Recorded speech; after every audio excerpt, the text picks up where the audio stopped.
You are now listening to a 302BIRDS podcast experience, proudly powered by Tick Pick, Cutbet, El Diablo Burritos, Nick's Pizza, and Klondike Kate's on the heart of Main Street. What a time to be a Philadelphia sports fan. Philly is fighting. They are going off. The Phillies showing why they're known to be Red October, showing that fight. I'm loving what I'm seeing from Nick Castellanos and especially our guy, B. Harp. We'll get to that in a few moments. Happy birthday, Bryce Harper. A little late birthday as you guys are listening to this. And then the Eagles, a little bit of a downfall, but hey, we're 5-1 and we have a lot to work on. So at our worst, we're 5-1. The sky's the limit. Julio Jones is an Eagle this week.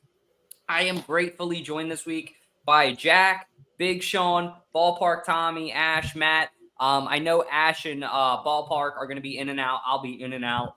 But what's up? How's everybody doing? I'm doing fine. Doing really good. Philly's looking good. Eagles week 6 scaries, but it's all good. It's one Sean, game. You're looking fine, Sean. Yeah, Sean's ready. Sean's dressed to the theme this week. For you Spotify listeners, you want to tell them what you're wearing right now, Sean? Well, Spotify listeners, I am wearing none other than the new Kelly Green jersey. I'm wearing a Kelce jersey. This is the only reason I'm wearing it. It's because it's Kelly Green week, or else I would be wearing a Phillies jersey. But yeah, that's what I'm wearing. It's a good look on you. I'm with Matt. But hey, let's kick off the show. I know this week we don't have any call-ins for you guys, but I will hit that El Diablo intro, and then right after that, we're going to get into that Red October love with Mr. BPT down there, dressed to par in all red. Hold on. What do I want when I'm in the state of Delaware? Of course, El Diablo Burritos. Customer service always is serving your food with a smile on their face, asking how your day is, but their food is phenomenal as well. Their burritos are out of this world, one of the best burritos in town. Their queso is phenomenal. Their burrito bowls are amazing as well. When you're in and around Delaware, stop by your local El Diablo Burritos and tell them that 302BIRDS sent you. God bless. Go Birds. Time for Phillies talk with Ballpark Tommy. Finger stitch. And it's a delicious time in that Red October to get that red tomato sauce on that pizza from Nick's Pizza. Ooh, I like that. Did you like that one, Dutch? Oh, that was good. A good one? Real good. Good one. There you go.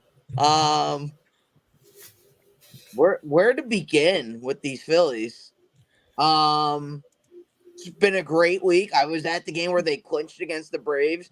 I didn't think that there was a fan base that could be any more crybabies than the 49ers were last year. But I think somehow Braves fans figured out a way to be even bigger crybabies.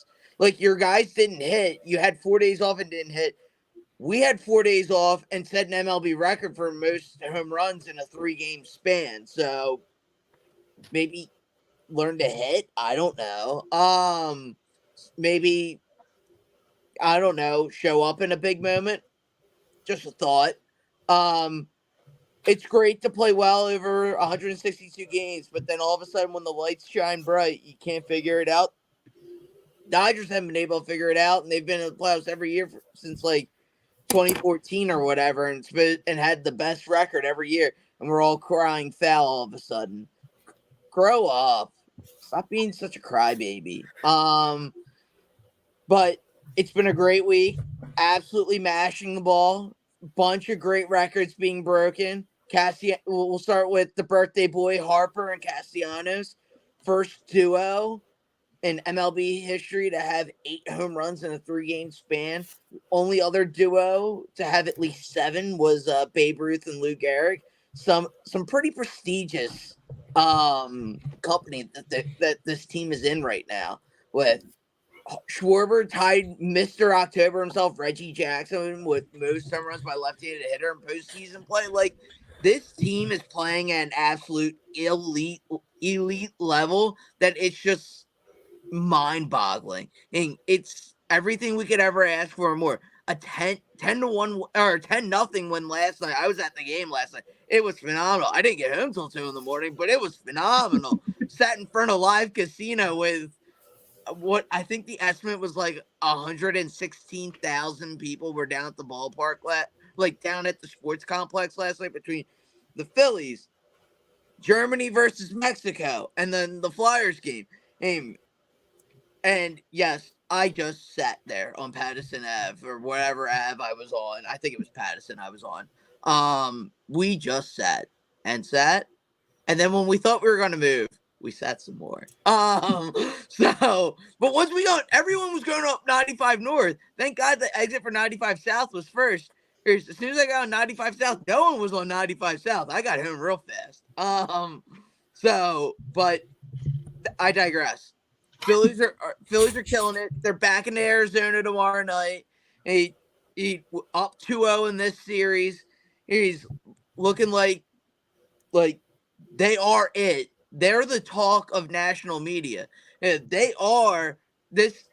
We can probably also make this a topic. I probably should have said this, but we could have made this a topic.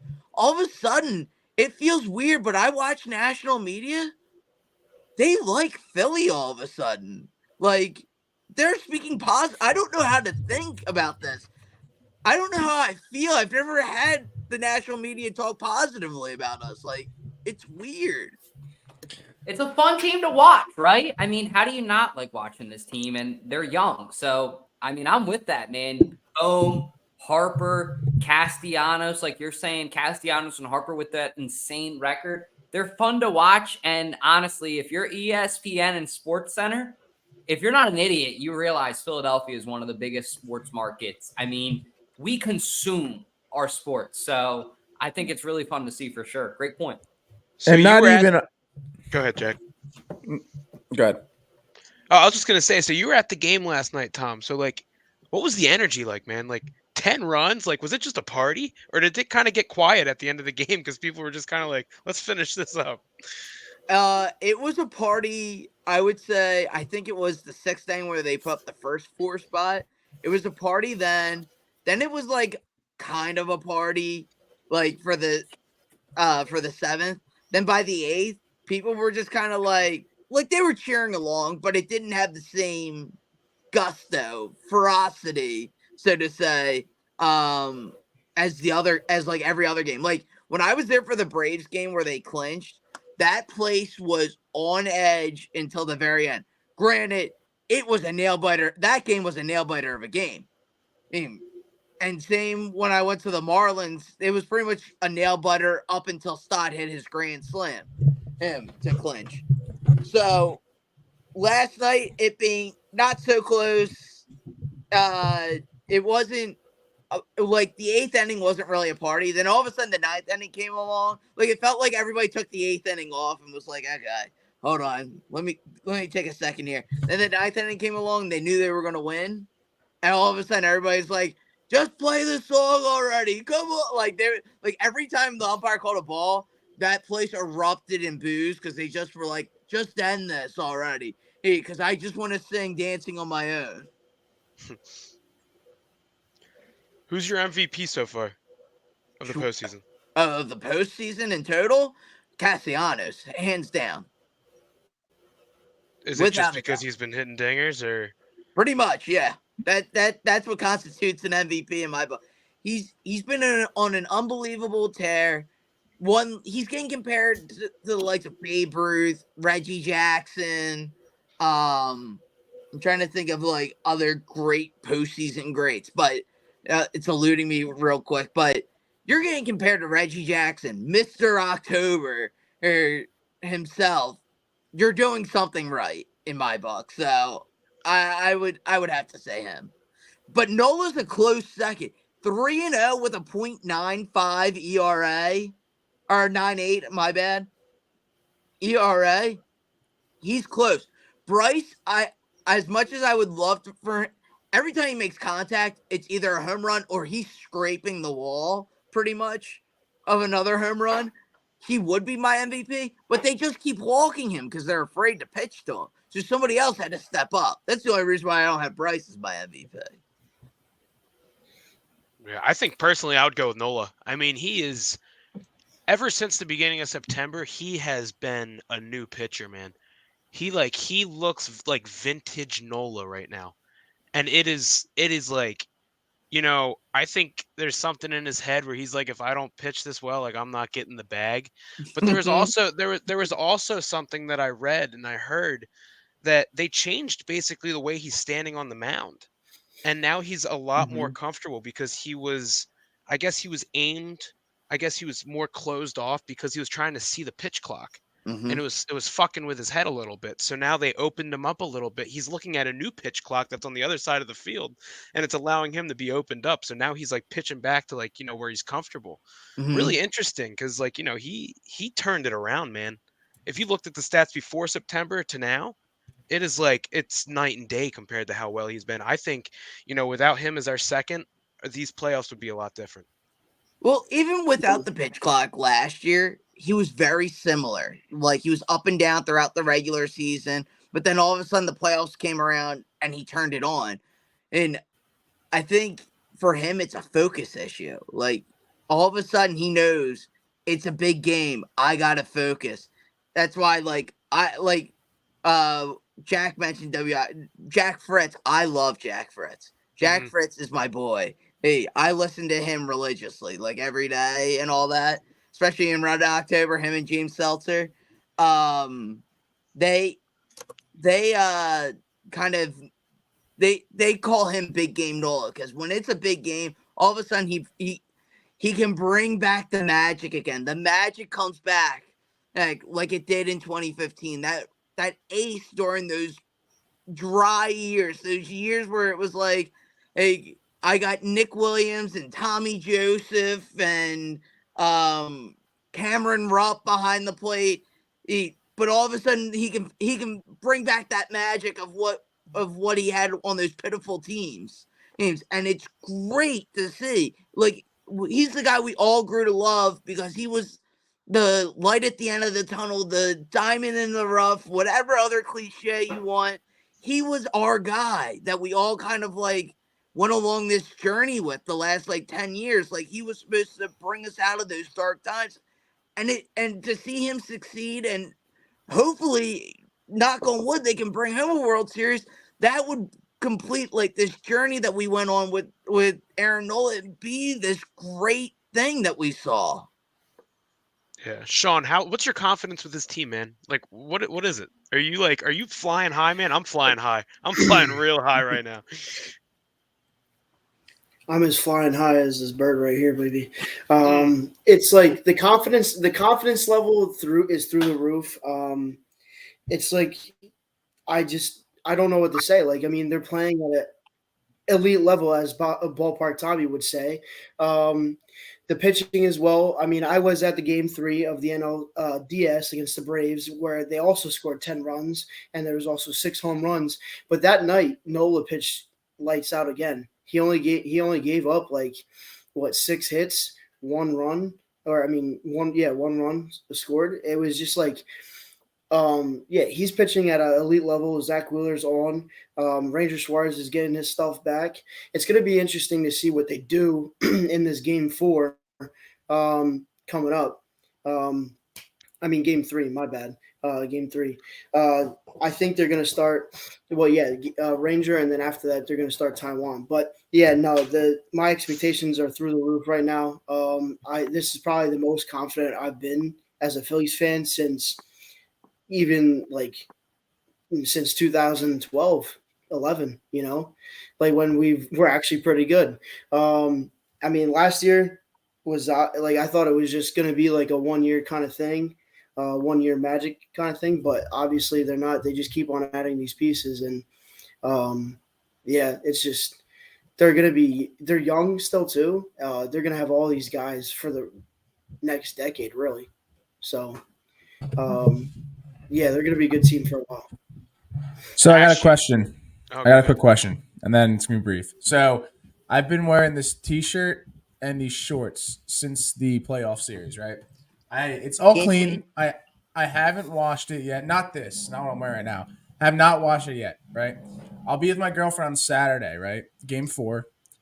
should I wash the shirt and shorts or just wear it as is at her house? I mean, that could be the ultimate test of love there, Jack. She I said say you got to test the waters early on in this relationship and not wash it. Okay, that's I what mean, I want to look. do. Did us locking Look, you in a this- closet when we were in middle school teach you anything about Yes. superstition? Yeah, This superstition. this is my thing. This is my understanding, Jack. I could totally agree with you. So look, I had my Bryce Harper jersey. I didn't wash it all NLDS until they lost to the Braves that one game. Then I washed it, wore it the next night, and would you look at that? Or the next game, would you look at that? They won, and I haven't washed it since. So So you're telling me I should, if they You know, were to lose, I on think Thursday. you should just wear the dirty clothes, bud. Wear the I haven't dirty washed clothes. this jersey in Yeah. like a year. Like dead ass. Like I've worn it like Beautiful. probably like 50 times and I haven't washed it in a year. That's yeah, why I it's gotta yellow. wash it. that's why. That's all I got to say. But I'm out. Dude, and I don't know if you guys are down, but let's get like plane tickets. Let's get out to Arizona. Let's watch the games tomorrow, man. $10 There's- tickets. $10 tickets. No. They're down to $5 now. $5 tickets, man. What the fuck? $5. Wow. Let's do it, man. I'm down. Let's do it. I'll book a plane ticket right now, man. I would if I had PTO like in 2 weeks ago, but this is the thing. I saw it on TikTok or whatever it was. I don't know if it was TikTok or Instagram, but this guy said, just buy the tickets. We know you're not going to Arizona. Just buy it. And just have it as a silent October. Like literally just have it as a silent October. Just buy every single ticket you can and just do it that way. Just do it that way. Oh my God, no way. That's evil. It is. I think we're gonna see the Phillies fans take over that stadium tomorrow night. I truly do. Apparently, I forget who I was talking to, but they said they were looking at plane tickets out of Philly International. There's no plane tickets to Arizona. All of them are sold out. The Phillies fans are taking over, man. They're taking over big. Boy. I can't wait I to would see. I would say next closest one is probably Harrisburg, most likely. Yeah, that or New York, Lancaster. Baltimore. Yeah, JFK. Yeah, something like that. It's Red October, baby, and I'm so pumped for it, baby. I'm so pumped. So pumped. They're traveling why like I'm Eagles putting on fans this now. beanie? Why are you putting it on? Don't tell us. All right, boys.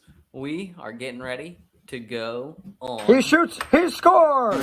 Time for Slap Shots with Zep. Flyers talk from 302 Birds. We haven't done it in a while, baby. We're going on the ice right now. We're talking slap shot. The point is, the mentality going into this season as an amateur Flyers fan was sell the team. Yeah. Rebuild, it's over. But at this point, I mean, it's been a hot start, a hotter start than I think a lot of us would think. They shut out, I think it was the Canucks last night. Yes. So, I mean, they're looking really, really good. I mean, Tommy, you're probably the biggest Fly guy right here. Jack shakes nodding his head. No, I mean, what do you think, Tom? And then kick it to Jack. I think getting rid of Chuck Fletcher was the positive move everyone in Philadelphia needed. Danny Briere, I think, took a good perspective of this team and good he took good stock of like where were he like evaluate where are the Flyers at, where was it that we were last good and then did a hard reset and was like, okay, I don't know why Chuck Fletcher got guys like Tony DeAngelo and some other guys last offseason, but then also got like he tried to bring up like rookies and stuff like that. Like he did half rebuild, half retool, whatever Chuck Fletcher wanted to do. Oh, and I like Keith Jones. Keith Jones was he's been a great analyst over the last few years, whether he's on WIP or I think they're on TNT now, the Nat for the national broadcast for hockey rather than NBC. Like he's always been a kind of like smart. He always sounded like a business first type of guy and understood the business of hockey. So him coming in as president, you have Danny Briere coming back as GM, and then all of a sudden now you have, as they're calling it, the new era of Orange. And I think it's going to be a positive change having actual real leadership back in that locker room with Sean Couturier finally coming back from injury. Played his first game last night at Wells Fargo for the first time in 2 years because he got hurt on the road like the first game or two of last season and then never came back. So last night was his first game back in 2 years. I love Couturier, and I think he's the real leadership that they really need in that locker room. It's only been a 3 games too. It's a small sample size. They might turn into what we all thought later on, but it's a long season. But they're playing with that underdog mentality. When they win a game, they give the game to the game MVP. They're giving that underdog mask out, like the Eagles did back in 2017. Like anything goes with this team, and I'm excited to see where they could go. I don't think they're making the playoffs, but we also said that about the Kraken after their pitiful inaugural season. And hockey's one of those great sports where you can be bad one year and then great the next. So if they end up being a 100-point team and winning the President's Cup, I'll eat my words and I'll be happy to be wrong. But this team has a lot of upside with a lot of good young players, but we'll see where they go. Yeah, no, they just suck. They're not a good team at all. I mean, okay, it's 3 games, 2-1. That's cool. But as we know, she got into the frame. She got into the frame. It's all good.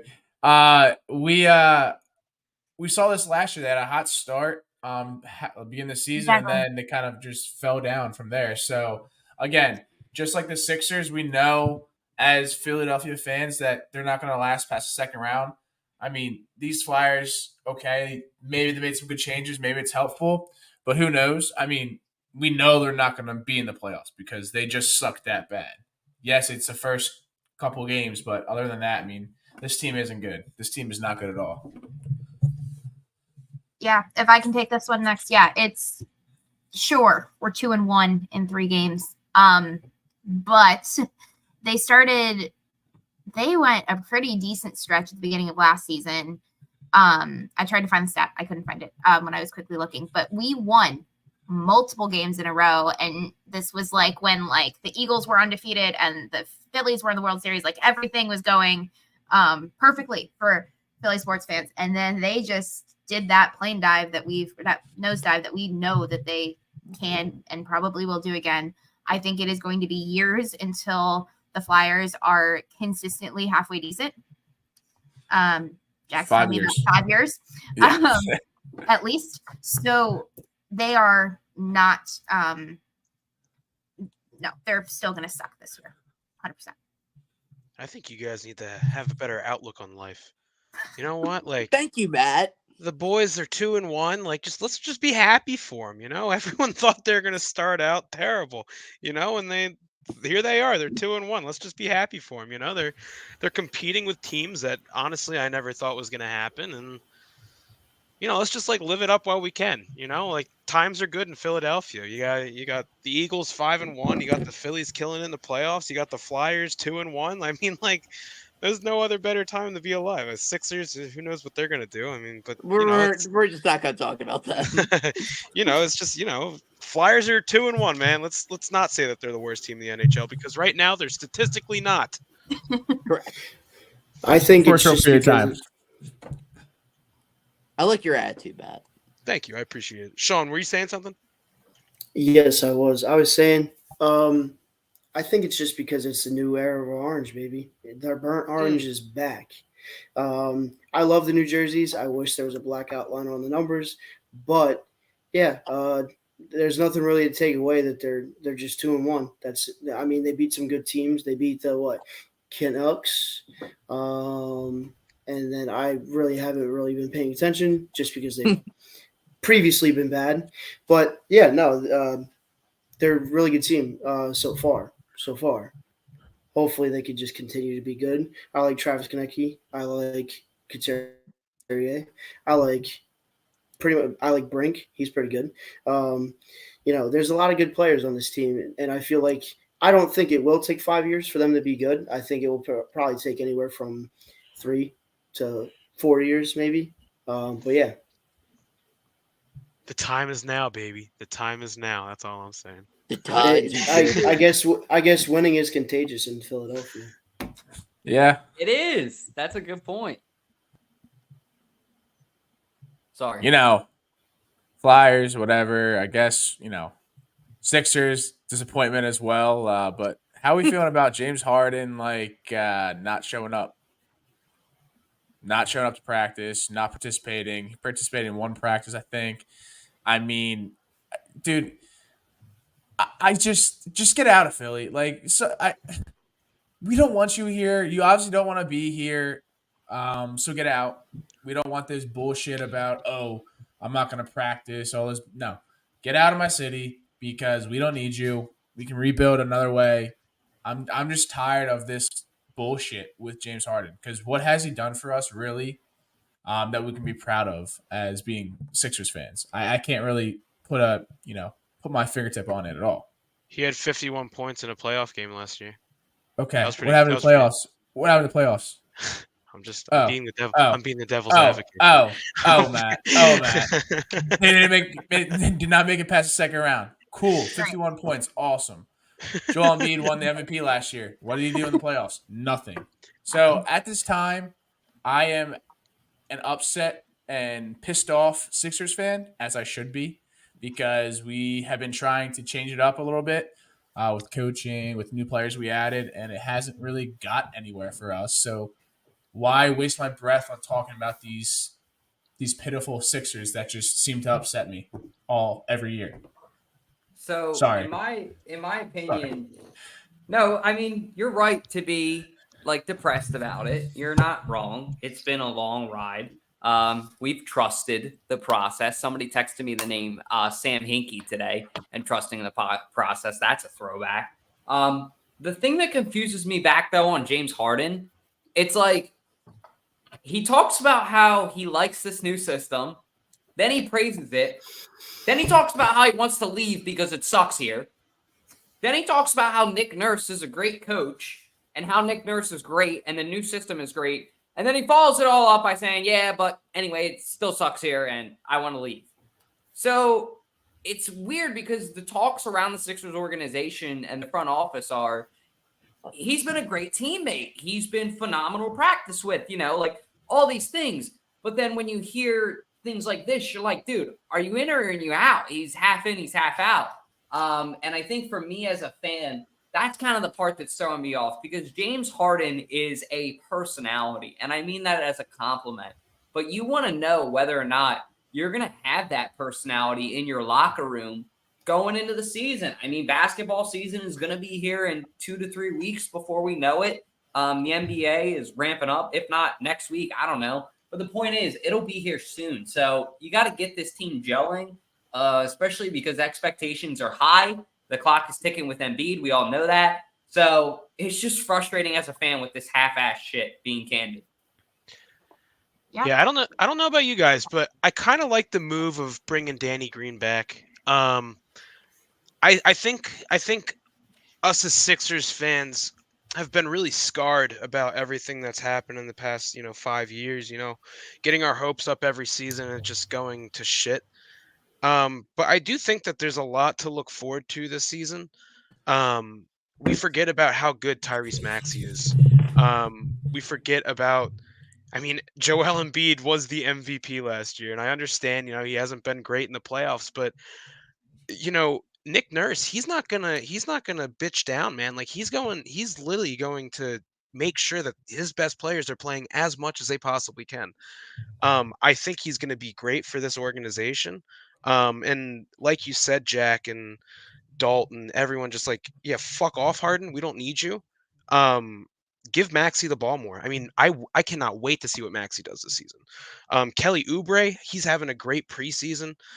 Danny Green is that he's that veteran presence that we need on this team. I mean, you saw what he did for the team when he was on it, 2 seasons ago? So I think there is a lot to look forward to. I just think we're scarred as a fan base, and no one is really prepared to lose again in the second round. And hopefully this year, maybe if they lose in the playoffs, it'll be the third round. Hopefully, fingers crossed. Absolutely. I totally agree with what everybody's saying. The one thing that I've been hearing is basically teams are interested in Harden, but Sixers upper management is asking for way too much and nobody's willing to give that. So I think, unfortunately, we may end up being stuck with Harden at least at the beginning of the season. I sure hope not, but the season does start a week from tomorrow. And we start off against Milwaukee, in Milwaukee, which is not going to be very fun. So I think it's definitely a little nerve-wracking, especially if, again, this team is not working cohesively. I think it's not a rebuild year, but when you have new coaching staff and all of that, that's going to change things, especially when you have one of your supposed star players who doesn't know where the heck he wants to be. So it will be interesting. Yeah, and I just think I pleaded with this team last year on the show last when it was playoff season. I pleaded. I said this is the best team I've seen since, Jimmy Butler was here. And then they seemed to piss me off. So I just upset at myself that I put all my eggs in one basket and then the same result. So we'll see what happens. It's trust the process, but it's you only can trust it for so long. So we'll see what happens. But on a brighter note, how about these birds? What do you mean bright? What do you mean brighter note? What the? It's Kelly Green. It's Kelly Green week. We're playing the tough Dolphins. It's Red right? October. Dude, but have you forgot about how shitty we are in the fucking red zone? Well, but yeah, we lost to the fucking Jets, right? That's tough. But again, it's week 6. It's week 6. Kelly Green. Time for Red October. But and in the red zone. We just do we blame this loss on the offensive coordinator? Do we blame it on Jalen Hurts? What do we do? How are we feeling as a fan base? I am not that press the panic button yet because again, it's one loss or 5-1 still. But who do we blame that loss on? Is it Nick Sirianni? Is it Brian Johnson? Who do we blame it on? I blame it on the red zone, man. I'm blame it on the red zone. Jalen Hurts. I'm Hurts and Brian John, whatever his name is. He's gonna be fired by week 8 anyway. Well, let me ask you guys something too. If you're blaming it on the red zone, does that specifically, who's responsible in the red zone? Like Matt's saying, Jalen Hurts is specifically, Brian Johnson too. But it's been, why have you been frustrated with the red zone, Matt, specifically? It's the Jets game gave me some sort of hope in the first 2 quarters because they were getting to the red zone and they were scoring touchdowns. And then they just kind of disappeared in the second half. Completely offensively. And it's been a concern all season long. Most of our touchdowns have come from outside the 25-yard line. And what made our team so good last year is that we were converting in the red zone. That's why we were so good. We were scoring so many points every game. And this year, I just don't see it. This offense is vanilla. And I blame that on Brian Johnson. Jalen Hurts is not the ball-secure quarterback that we had last year. He's given away the ball a lot. And it's just there's so much going on. And I think the first step to fix the team that I'm going to be confident with is fixing the red zone. Because when you're in 25 yards and you come away with 3 points, especially against teams that you need to be scoring points on, that hurts a lot.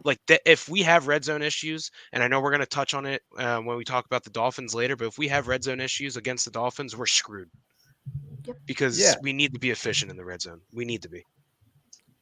That is very true, but also we got to keep in mind, these Jets team, they weren't as injured when they played the Chiefs, but they only lost to the Chiefs by 3 points, who were the defending Super Bowl champions, and they beat the runner-up.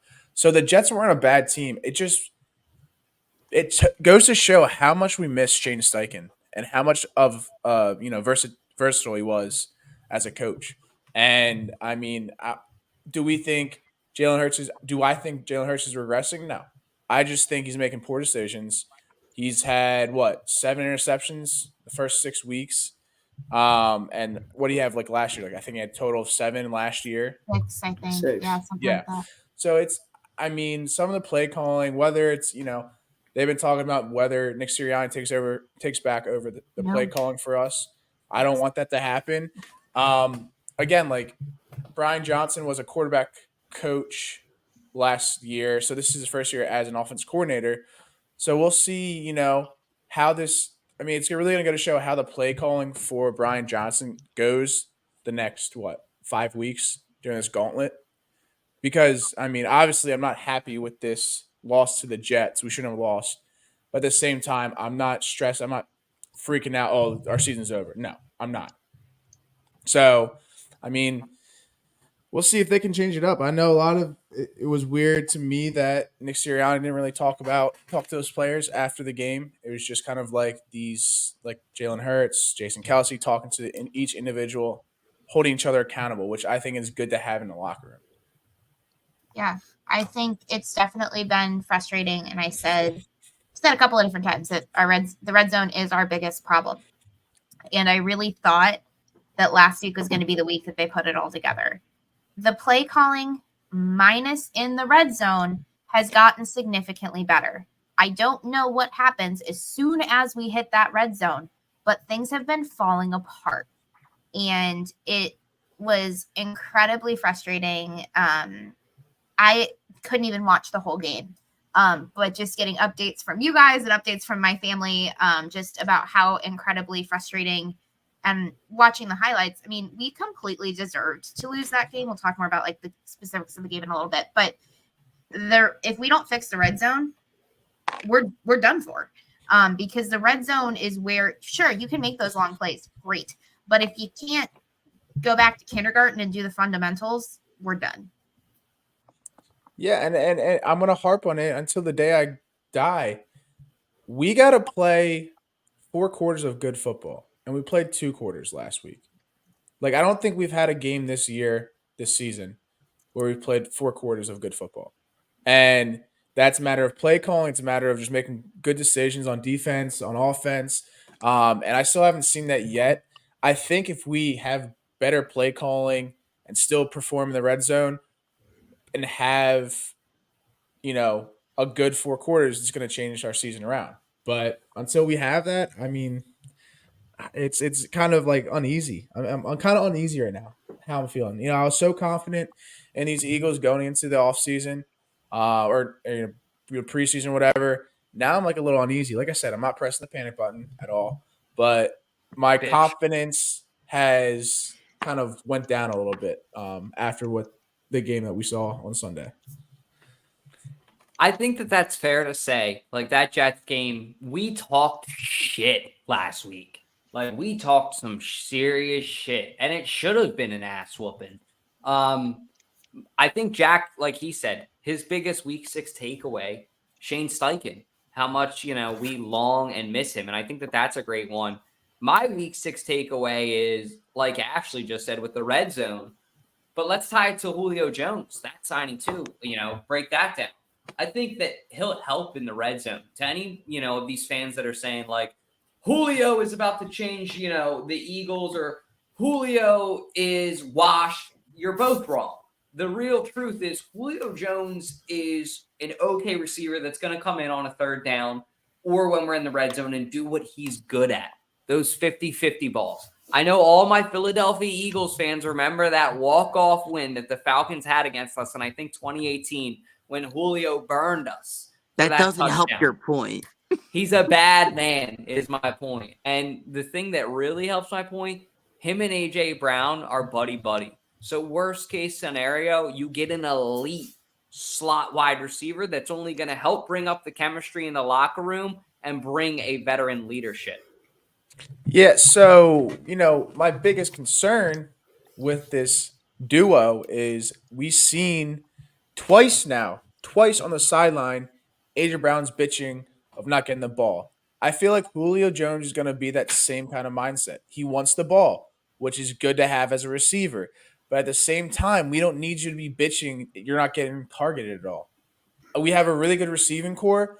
Great. It was a great pickup. It's kind of surprised.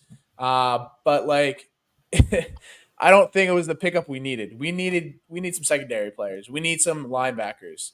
We need some defensive players. Granted, we have Quez Watkins injured on IR, so this is kind of a good pickup. But we need to fill in our defense as well. I mean, our offense is really good. I mean, obviously we couldn't really say that, past last week, but I mean, we got DeAndre Swift. He's been playing decently well. Last week he had I think 14 carries for like 39 yards. But my biggest concern is Julio going to be the same kind of mindset? If he's not going to get the ball, he's going to target, be a cancer to the locker room. He said, I think he had an interview. What was that earlier today? He said he's here to ball out, man. And I think he's going to be able to do it because if you think about it, the other teams that he was on, he was getting brought in as hopefully that number one wide receiver, because it's Julio Jones. But now he admitted it today that there's two people ahead of him in line. You have Devontae Smith, who's young, fast, versatile, strong. You have AJ Brown, who's the exact same. He's basically Julio Brown. Julio Brown. Yeah, he's Julio Brown. Yeah. What? No, but I mean, like he's dominant, AJ Brown, and I think Julio Jones is excited to kind of be in that role of like, okay, I'm just gonna go do me, and I'm gonna let the young kids kind of take the Reigns. snaps. Yeah, take the reins. He's just going to be in there. He's going to dominate in every single possible way that he can. But, domination at his age and, what he's been doing the past couple of years. I mean, it could be getting 20 yards and going for that 150-50 ball with one catch, and that could save the game for us. So I'm excited to see what he brings. My hopes aren't too high, but, I could still see it paying off for us, especially with the Quez Watkins injury. Do you agree with this, Josh? Comment. Julio is lucky to have a job. He's not going to fuck this up. I mean, the past couple of years he has fucked it up. He keeps getting injured, and I think one of the big questions that we've had with Julio Jones over the past 3 seasons is, can he stay healthy?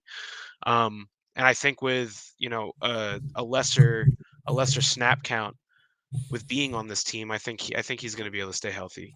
Hopefully for the long run. Knocking on wood for us. I agree with that, Josh. Appreciate you hopping on the show there, bud. I'll see you tomorrow. Yeah, I mean, that's all I really can think of, takeaways. Obviously, it was kind of a miserable game to be a fan of, to watch that. But yeah, I mean, moving on up. I mean, we got a big week coming up, Kelly Green week. I still am very cautious on the 2 games we were wearing these jerseys because we've had bad luck in the past with these jerseys. And it's a tough team with the Dolphins coming up. I think the Dolphins are, number 1 in like every kind of stat for like receiving yards past 40 yards, things like that. So this team is going to be a tough team to beat. I think after this kind of bad taste they got from the Jets, I think they can flush that loss down the drain and just, take on next week. I think this is going to be a real test of if these Eagles are, the real team, if they're going to be a legit team this year. Because after this week, it's going to get harder and harder. So, like we've said before, we have the hardest schedule in the league this year.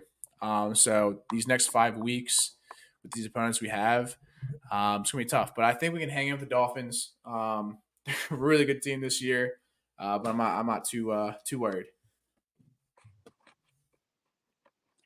I am extremely worried.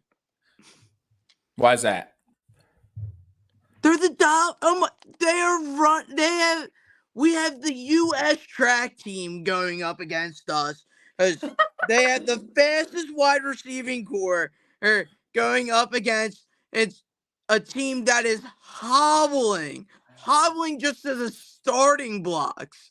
They've already ran the track 8 times before we even got to the starting blocks the way our secondary is injured. I am extremely concerned. And if Jalen Hurts throws into triple coverage again this 3 times like he did last week, this is going to be a terrible week to be an Eagles fan again. He can't be throwing into triple coverage. You got Howard on the other side of the ball on their defense in the secondary, who's a great corner. And if Hurts is having trouble against Zach Wilson, the MILF Hunter, and and the Jets defense, he's going to have a hell of a time against the Dolphins. Yeah, but I can see you there, but I know the mindset of Jalen Hurts, and he's not gonna like let that loss. He's moving on up. He's gonna play out of his mind this game, and I guess I'm just being optimistic about it. I think you're being hella optimistic. He hasn't been the Jalen of old through 5 weeks. My sample size is 5 weeks. He's like, maybe it's because I see him play and then I get to see my great Phillies play, and but I have elite versus good, and I'm looking at it as elite, and then I go down a level and I see it as really bad. But 5-1 was great to start. Maybe the loss has a bad taste in my mouth, but he didn't look good at all on Sunday. I know the Dolphins have a good secondary. Everybody goes ooh and ah about Tua and Tyreek Hill blazing down the field and whatnot. But they have a really good defense too.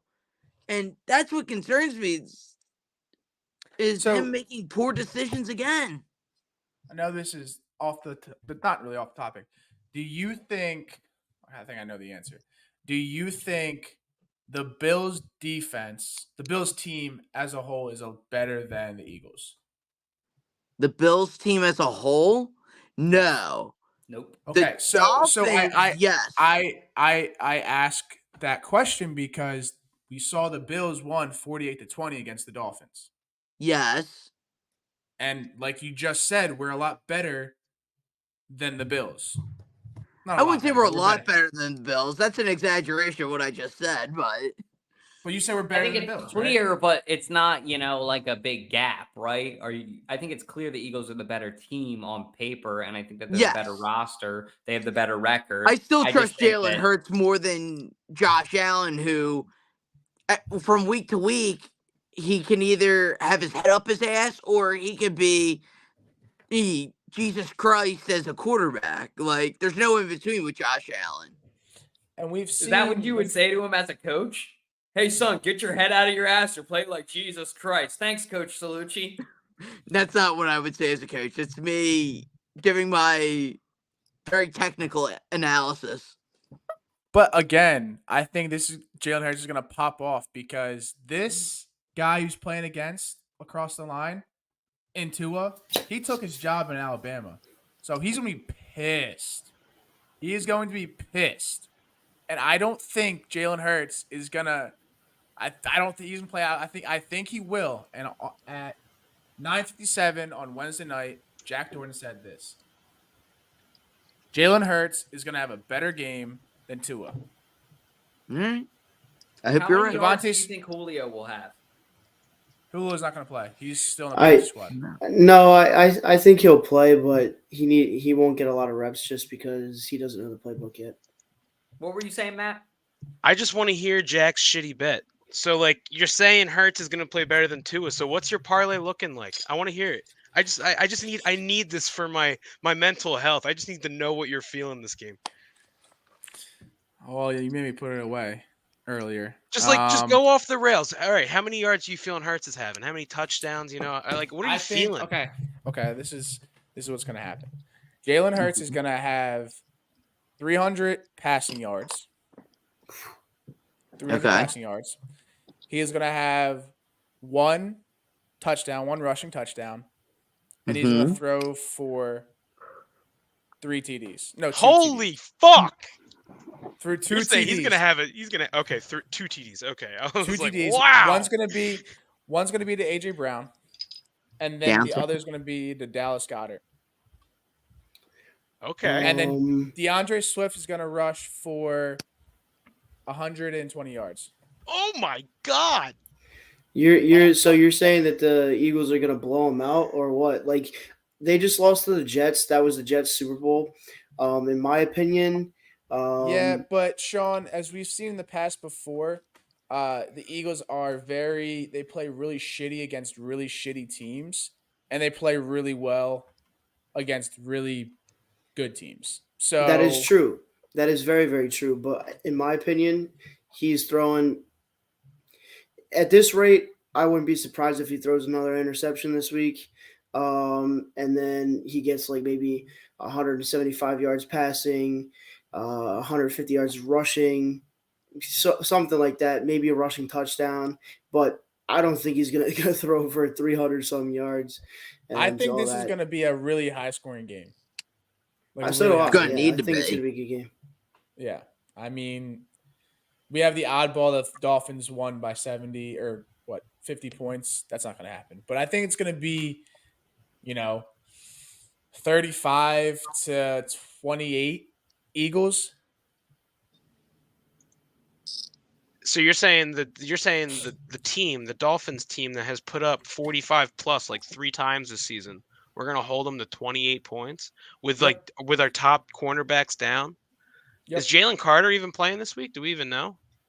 I don't think Reed Blankenship's playing this week. I mean, we're down bad on defense, and I'm worried, man. Like, I think we'll be able to put up. I do think that our offense will, put up a healthy amount of points, but this Dolphins offensive is explosive, and I'm worried about it. I just don't know if we're going to be able to keep up, especially because we really haven't had that offensive performance yet this year. And like you said, Jack, you've said we haven't put together 4 quarters yet, and we need that to happen against the Dolphins team if we want to win. The guy in the comments said the Dolphins do have a really bad run defense, so I could see DeAndre Swift getting 120 yards rushing. Yes, 100%. But the defense worries me, of course. They're just beat up. The Eagles, they're just hurt. But yeah, it's going to be interesting to see. They don't have a good running game at all. The Dolphins, I mean, they're hurt there too. So I'm not really worried about that, but it's the fact that you got Tyreek Hill that already has 800 something yards receiving, at least getting a touchdown a game. And then they could also come at you with Jalen Waddle. And I heard that Jalen Ramsey might be out this week too. So it's going to help him out a little bit if he is out. I hate to say like injuries, but yeah. And like I said, who have the Dolphins played this year? That's why their numbers are so high. Buffalo. That's it. And they lost 48-20 to the Bills. And they fucking shit on the Broncos. They shit on the Giants. And they shit on the Panthers. So, like, they haven't played a good team. Like, they have not played a good team other than the Bills. So, I mean, I think out of the Eagles and the Dolphins, this is the best matchup for each team this season so far. My confidence, I'm very, very optimistic on this. I am going to stick with that, and that's how it's going to be. Do the Phillies play on Sunday too? No, they play Saturday. No, it will be an off day. And that's assuming they don't win. They don't finish it off in Arizona. Oh, ballpark Tommy's coming out from the top ropes. Are we finishing it off down in Arizona, baby? I know that's way off topic, but I think their next 2 pitchers have a terrible ERA this season that they're going to throw out for games 3 and 4.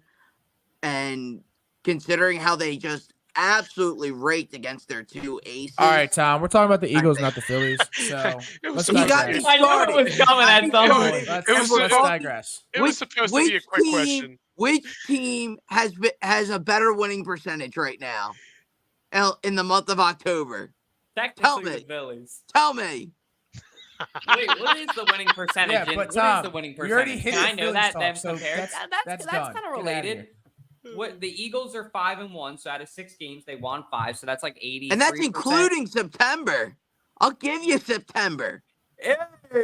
Oh my God, Tom, get the fuck out of here, please. You guys know what time it's for?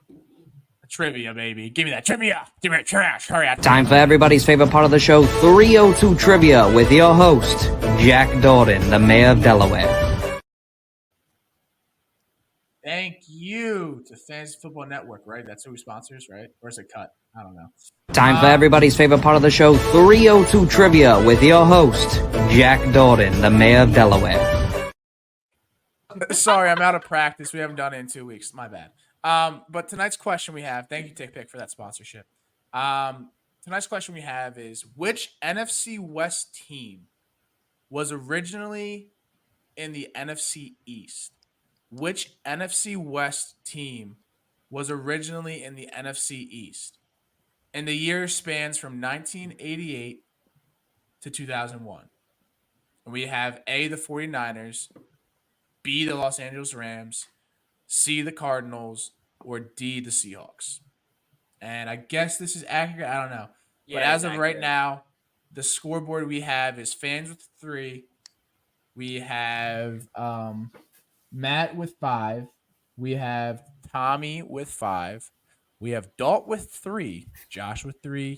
Ash with 5. And then Sean with 3. Matt and I are coming for Ash this time.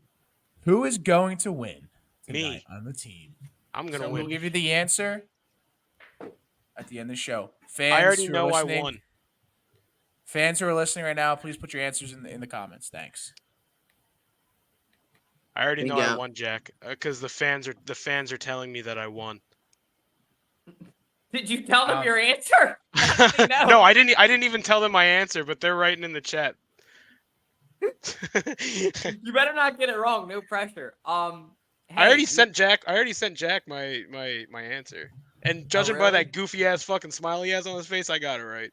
No, I wasn't even talking that. My girlfriend texted me a picture of me on the show, so she's watching right now. Aww. Tom, that was your perfect opportunity to cut him back off like he cut you off. Oh my God, I would have done it for you. But that's I mean, okay. I digress. Speaking about this weekend against the Dolphins, we got the Kelly Greens, baby. We got the Kelly Greens. We've had a bad pass with these jerseys on, but the tailgate vibes are going to be electric. We've been wanting these jerseys for so long. I think Jalen Hurts pleaded with Jeffrey Lurie to get these back, and sure enough, we did. And I think this fan base at the Lincoln Financial Field is going to be electric. I think it's going to be more electric. No, I can't say that because Tommy pissed me off. I was going to say it's going to be more electric than the Phillies. That's Citizens Bank Park. We'll see about that. But I remember when we were, I think the last time they wore these jerseys was with Michael Vick, and I think that was like about 10 years ago. Yeah, Kevin Cobb got concussion the first series of the game. Yes. So we've been waiting for these jerseys for quite some time, and I've always wanted these to be our primary jerseys. I do like the midnight green, but I love the Kelly's. So I'm excited. I'm not going to be able to make it there, but I think this fan base will be electric. What we got there, Maddie? So I just wanted to piggyback off what you said about how this is going to be more hype than Red October. There was a kind of a makeshift study that was done at last game, and on Harper's home run, the decibel level got up to 111 decibels, which is the noise of like a rock concert. And last year in the NFC Championship at the Link was only a decibel level of 96. So Red October just outmatches the Link, and it's just you can't even argue it. There's just no way that the Link's going to be more hype than Red October. It's just not going to happen. And I didn't say that. I said I digressed from saying that. I started to say that. I'm like, you know what? I probably shouldn't say that. No, it's on your head, baby. It's on your head. Welcome to my world, Jack. When you say stuff, people don't let you forget it on this show. You know what I'm not going to let people do this weekend? Forget this fucking tailgate. Yes, we're back. I'm going to the game. Lot G2, come hang out with us in 4th and John. We'll be there hopefully early. If not, it'll be posted on our Instagram wherever we migrate to after that. But Alyssa and I will be there. I know that Big Sean will be there tailgating. Maybe Ballpark Tommy will grace us with his presence for a tailgate, maybe if we're lucky. I know he's been saving up his money for the World Series, and understandably so. But this tailgate is going to be unmatched. I mean, I think that the lots are going to probably open up around 3 or 4 o'clock, which means people are going to have a good 4 to 5 hours to get liquored up. I think if they would have opened the lots at noon, it would have been a lot better. I mean, this tailgate is going to be nuts. This tailgate is going to have the fans. This tailgate is going to have the Swifties. This tailgate is going to have the fucking, fake fans, the fashionistas, the people who just want to rock the Kelly Green because it's a fashion statement. You're going to have everybody here. Everybody who's anybody is going to be at this game. Mark my words. And no pressure on the Eagles. But boy, oh boy, am I excited to see these come out. Because my personal favorite player, that's a good question for you guys too. My favorite player that I've ever seen rock the Kelly Greens is Deshaun Jackson.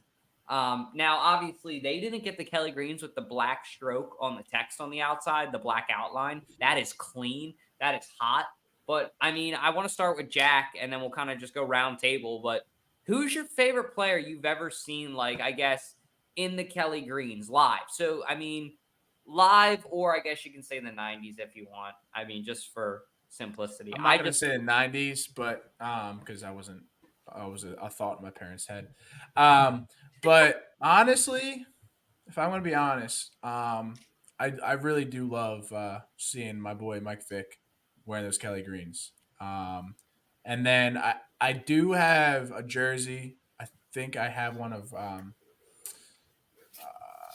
what's his name? Reggie Brown. I have his Kelly Green jersey, and that was tough, but I never got to see him live wearing it. But just seeing Mike Vick wearing the Kelly Greens kind of like gave me some great vibes. I love seeing him in those jerseys. Are they the same helmets as? Okay. Yes. I think they are. These ones have the white stroke on the outline, and I'm pretty sure the ones in the 2010 game are the ones that are just the gray. So they did the 1960 throwback, where these are the 80s uniforms, which are way better. Oh yeah. Sorry, Sean, what were you saying? I think you pulled a Matt earlier. He said Julio Brown. You just said Reggie Brown. It's Reggie. No, he's White. right. It was downtown Reggie Brown. Reggie Brown. Reginald Brown. Hold up. I don't even remember him, to be honest with you. You don't remember downtown Reggie Brown? No. Downtown Reggie Brown was one of my favorite deep threats this Eagles team ever had. And thank God he showed up when Todd Pinkston and forgot how to play football for us. Yeah, I don't remember Reggie Brown. I thought he was trying to come for Reggie White himself. But yeah, no, I just don't remember that. But yeah, no, I mean, my expectations on this tailgate are at an all-time standard high, just because, I mean, Eagles tailgates are just fun in general. But now you got the Kelly Green. You're not going to see Midnight Green at all. You might see maybe a couple jerseys, but most of these people already have the Kelly Green from before. Jerome Brown, Jack. That's Jerome Brown. Oh my God. Fuck. Yeah. Could have swore that was AJ Brown. Rest in peace on his lovely soul. Yes. Rest in peace. But I think my favorite player I ever saw rock the Kelly Greens that I got to see live was LaShawn McCoy. I mean, he's one of my favorite Eagles of all time. And, seeing him in the Kelly Green, that was great, definition of an Eagle fan, or of an Eagle right there. So yeah, I was rocking LaShawn McCoy. I have his signature right above this computer I have here. Fun fact. I don't think we asked if you had a signature, but okay. Tommy, what are you feeling? Jack, I don't always agree with you, but I thought Mike Vick looked best in these. But just to throw out another name, I'll pick someone different just because, Jack, you said Mike Vick. But Mike Vick was, I thought, the cleanest in these jerseys. I kind of liked Brent Selleck, not because of Brent Selleck himself. I I don't know what it is. I think the number 87 just looked very fresh in these jerseys. Like a big high number like he had. It looked real nice in these jerseys. Interesting. Yeah, like Just I how the agree. font looks. I don't know. I agree with Sean. Go ahead. Oh, no, I was done. I do agree with Sean, though. It's going to be crazy seeing a sea of Kelly Green on TV because that's going to be just electric. So I'm really excited. Again, this is going to be a tough game. We wear it against the Dolphins and also the Bills, which is kind of funny. We were just shitting on the Bills like 10 minutes ago. But I'm excited. Hopefully they don't prove these legends wrong wearing these Kelly Green jerseys. So I'm excited to get a win out of it. And I think that's another thing to step into play is that they're just going to be fired up coming out of the tunnel, just wearing the color in itself. It's a change. It's a scenery change. It just gives you a nice little change to your uniforms. But not only that, you got the old logo in the middle of the field. You got the end zones looking all beautiful and stuff. So I think that it's just going to fire them up even more to play really good and, win in fashion.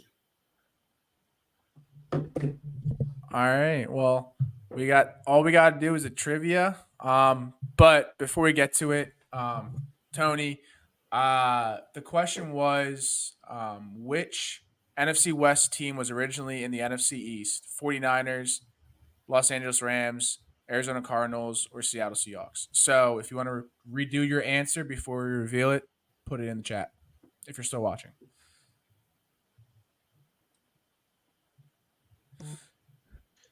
So, I was just gonna say, lovely weather we're having. Yeah. Like, how long are we giving this? Like another 10 seconds? Are we gonna give the graphic? I was waiting for the graphic. Just okay, here, I'm ready. I didn't know. Here, I got you. Dalton Cloud 9, dude. Oh. Anyway, so again, like I said, awkward. But which NFC West team was originally in the NFC East? A, 49ers, B, Los Angeles Rams, C, Arizona Cardinals, D, Seattle Seahawks. The answer is, drum roll, please.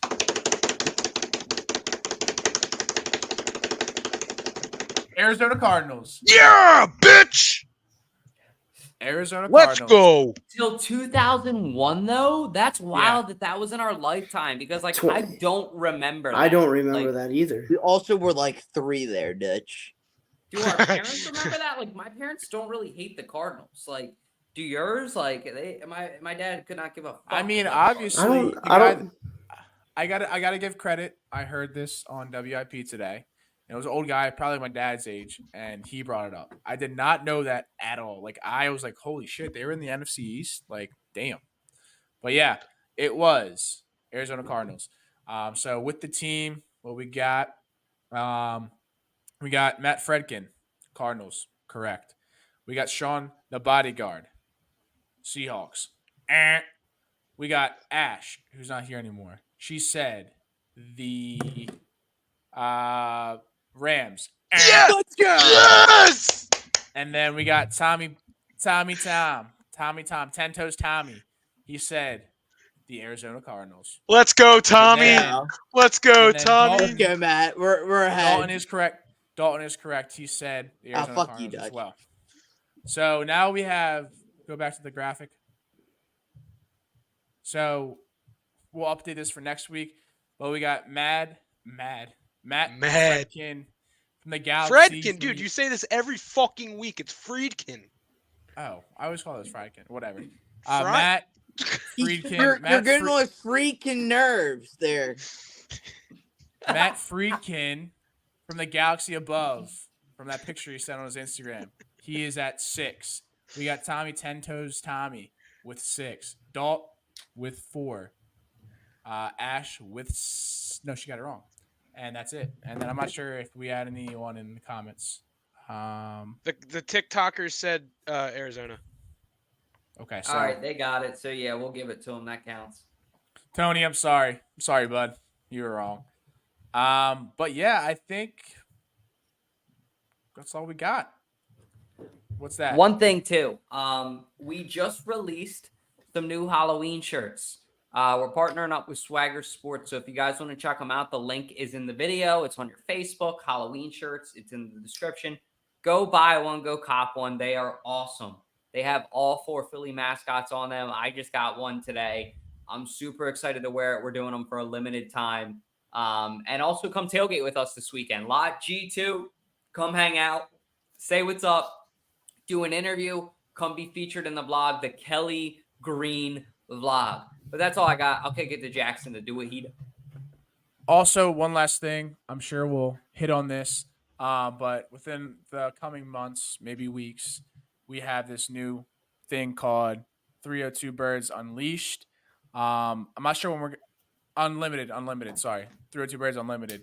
I'm not sure when we're going to drop it. If it's gonna be a Wednesday or whatever, but pretty much it's gonna be. You get the kind of the details of each one of them on the team. We'll have some interviews, kind of like a separate from the 302 Birds podcast. But we'll be going live. So please stay tuned for that. We'll keep you posted on every show leading up until then. But without anything, Josh. It's an outro, not an intro. Hit that motherfucking outro.